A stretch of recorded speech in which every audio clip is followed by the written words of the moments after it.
You ask Tiger to solve. This deals with linear equations with one unknown. The final result is n equals 5. Let's solve it step by step. Simplify the expression. Expand the parentheses.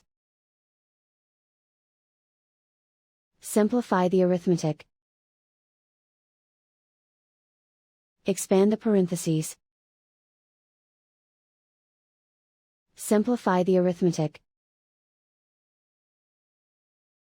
Swap sides.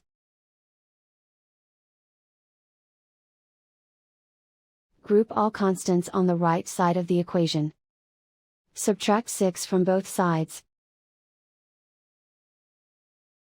Simplify the arithmetic.